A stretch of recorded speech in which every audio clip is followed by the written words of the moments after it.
से कर लेते हैं। आशा जी, ग्रो नाम भी काफी हुआ, चर्चा बहुत हुई और निश्चित तौर पर लीडरशिप है। जितने कम समय में इन्होंने ब्रोकिंग स्पेस में अपनी जो पहचान बनाई है, अपने आप को स्टैब्लिश किया, उसके बाद इन्होंने लिस्टिंग कराई और इन्वेस्टर्स को भी पैसे बना के दिए। आपको क्या लगता है कि यहां से अब किस तरह के चाल देख रही हैं आस्था जी 2026 में? क्या यहां से पैसे बना के देगा? देगा तो कितना? Good afternoon Abhishek ji.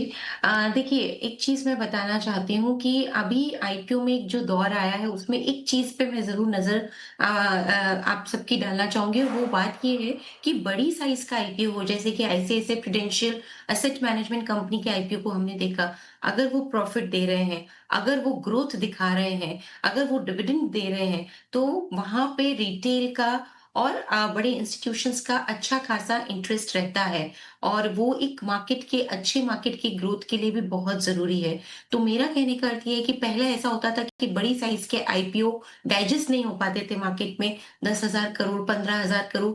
लेकिन अगर कंपनी प्रॉफिट मेकिंग है, अगर कंपनी में ग्रोथ है, तो मार्केट उसे दोनों हाथों से ले रहा है इर्रिस्पेक्टिव ऑफ द साइज़। तो ये एक बहुत बड़ी चीज़, हमने ये चीज़ देखी है, और ये मुझे लगता है कि आने वाले समय में भी अगर कंपनियाँ बढ़िया प्रॉफिट दिखाएँगी, बढ़िया यहाँ पे अपनी ग्रोथ दिखाती रहेंगी, तो साइज इर्रेस्पेक्टिव ऑफ साइज वो बिल्कुल मार्केट में डाइजेस्ट होगा, और उसमें लिस्टिंग पे भी बढ़िया रिटर्न्स हमें देखने को मिलेंगे।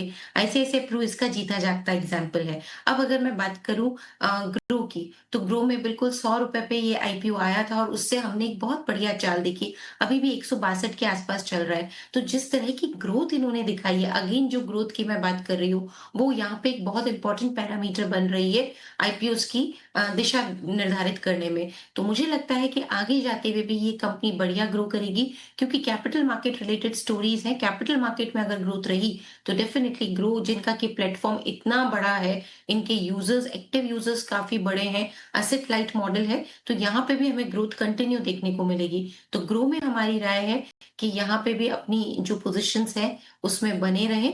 मुझे लगता है यहाँ से भी अच्छा रिटर्न हमें देखने को मिलेगा। लेकिन नई पोज़ीशंस ऐड करने के लिए थोड़ी गिरावट का इंतज़ार करें, क्योंकि जो नतीजे आए थे वो आए तो अच्छे थे, लेकिन जो मार्केट चाह रहा था उस हिसाब के नहीं थे। तो उस वज़ह से थोड़ा-सा अगर करेक्ट होता है, तो उसमें खरीदारी करने की सलाह है, बाकी बने रहने की सलाह है ग्रो में। ठीक है, ग्रो में बने रहने की सलाह है और आगे भी पैसे बना के आपको देगा। एक कंपनी जिसके वैल्यूएशन क्योंकि पैसे तो कमा के इसने दिए ठीक-ठाक।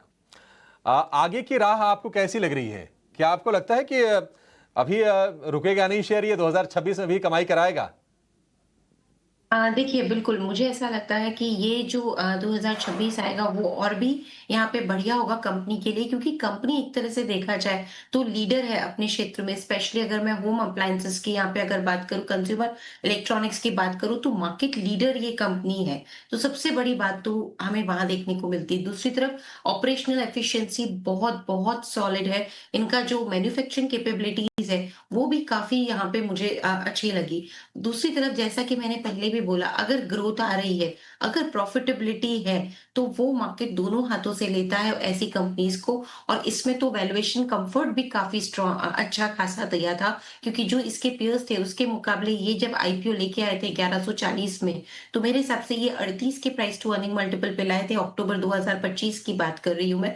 तो इन्होंने प्राइसिंग भी यहाँ पे काफ़ी अच्छी करी थी, अगर मैं इनके पीयर्स को देखती हूँ। तो ये एक काउंटर ऐसा है, मुझे लगता है इसमें अभी भी पोटेंशियल है, और बिल्कुल यहाँ पे भी बने रहना चाहिए एलजी इलेक्ट्रॉनिक्स का। जिन्होंने भी आईपीओ के टाइम सब्सक्राइब किया है, उन्होंने भी अच्छा कमाया होगा लिस्टिंग गेन पे, और अगर लंबी अवधि में भी बने रहेंगे तो मुझे लगता है आगे भी पोटेंशियल है। तो बिल्कुल इसमें होल्ड करने की सलाह है, और जहाँ तक नई खरीदारी करने की बात है, उसमें भी एक मन बनाया जा सकता है। पर आने दीजिए नतीजों का, अब सीज़न स्टार्ट होने ही वाला है लगभग 10-15 दिन में। एक बार नतीजे आ जाएँ तो नई खरीदारी का भी इसमें बिल्कुल मन बनाया जा सकता है। हमें एलजी इलेक्ट्रॉनिक्स यहाँ से भी काफ़ी ज़्यादा अच्छा लग रहा है। ठीक है, एलजी इलेक्ट्रॉनिक्स यहाँ से भी अच्छा लग रहा है। आप इसको होल्ड करके रखिए। और भी बहुत सारे आईपीओस थे और जो रिसेंटली लिस्टेड जो स्टॉक्स हैं, चाहे एसईसी प्रूडेंशियल हो गया, फिजिक्स वाला हो गया, मीशो, इनकी बातचीत भी आगे करेंगे। साथ साथ एचडीबी फाइनेंशियल पर भी हम राय लेंगे। एक छोटे से ब्रेक के बाद कुछ और आईपीओ की लिस्ट और नए खिलाड़ी में आपको करना क्या है, ये आपको बताएंगे।